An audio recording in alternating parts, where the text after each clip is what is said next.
FAR क्या होता है? आपने रियल एस्टेट में एक टर्म जरूर सुनी होगी, इस प्लॉट का FAR इतना है। लेकिन FAR होता क्या है और इसका कनेक्शन डायरेक्टली बिल्डिंग के साइज से कैसे है? चलिए सिंपल लैंग्वेज में समझते हैं कि नमस्कार दोस्तों, मैं हूं कुंदन भगत और welcome back to our real estate series. पिछली वीडियो में हमने समझा था कि PLC क्या होता है, राइट? और आज बात करते हैं कि FAR की। FAR का फुल फॉर्म होता है floor area ratio, FAR, right? Simple language में FAR ये बताता है कि किसी प्लॉट के टोटल एरिया के कंपैरिजन में कितना टोटल फ्लोर एरिया डेवलप किया जा सकता है, subject to the applicable planning and building regulation. Government planning document generally define FAR as the total covered area, right? अब एक सिंपल एग्जांपल लेते हैं। मान लो आपके पास 10,000 स्क्वायर फीट का प्लॉट है और मान लो केवल FAR है 2, तो बेसिक कैलकुलेशन होगी 10,000 multiply 2 equal to 20,000 square feet, right? यानी एप्लीकेबल FAR कैलकुलेशन के अकॉर्डिंग 20,000 स्क्वायर फीट का टोटल फ्लोर एरिया डेवलप हो सकता है। अब इसका मतलब ये नहीं है कि 10,000 स्क्वायर फीट का प्लॉट है तो 20,000 स्क्वायर फीट का ही एक फ्लोर बन सकता है, राइट? ये टोटल फ्लोर एरिया का कॉन्सेप्ट है। फॉर एग्जांपल, अगर 2 फ्लोर्स हैं तो थ्योरेटिकली 10,000 प्लस 10,000 यानी 20,000 square feet total floor area हो सकता है, subject to the applicable rules, setbacks and height limits and other development controls.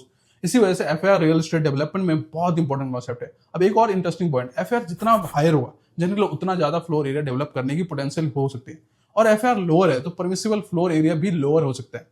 लेकिन FAR अकेला ये डिसाइड नहीं करता कि बिल्डिंग एग्जैक्टली कितनी बड़ी होगी। लोकल डेवलपमेंट रेगुलेशन में setbacks, Heights, ground coverage, parking, road width और दूसरे प्लानिंग कंट्रोल भी अप्लाई हो सकते हैं। इसके लिए प्लॉट को देखकर सिर्फ ये बोलना कि FAR 2 है मतलब एग्जैक्टली इतना ही होगा तो ये ओवरवेलमिंग है, राइट? अब FAR का रियल एस्टेट में इन्वेस्टमेंट कॉन्सेप्ट को समझो कि मान लो 2 प्लॉट सेम साइज के हैं।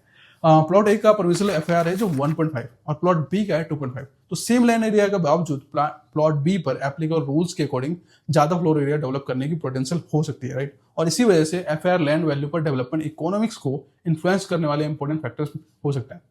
लेकिन एक इन्वेस्टर या बायर के लिए सिर्फ FAR नंबर देखना इनफ नहीं है। आपको यह भी समझना चाहिए कि FAR कितना परमिसिबल है, कौन सा एरिया FAR में काउंट होता है, कौन सा एरिया एग्जेम्प्ट है, और लोकल अथॉरिटी के करंट बिल्डिंग रेगुलेशन क्या कहती है, क्योंकि FAR रूल्स लोकेशन और एप्लीकेबल रेगुलेशन के अकॉर्डिंग चेंज हो सकते हैं।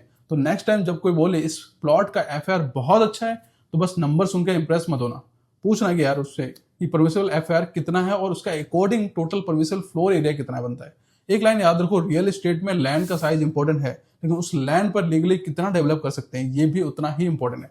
अगर आपको रियल एस्टेट के कॉन्सेप्ट सिंपल लैंग्वेज में समझने हैं, फॉलो करो। नेक्स्ट एपिसोड में बात करेंगे FSI और FAR में डिफरेंस क्या होता है, क्या दोनों एक्चुअली सेम है, और डिफरेंट सिटीज में टेक्नोलॉजी कैसे चेंज हो सकती है। मिलते हैं नेक्स्ट वीडियो में, तब तक के लिए बाय बाय।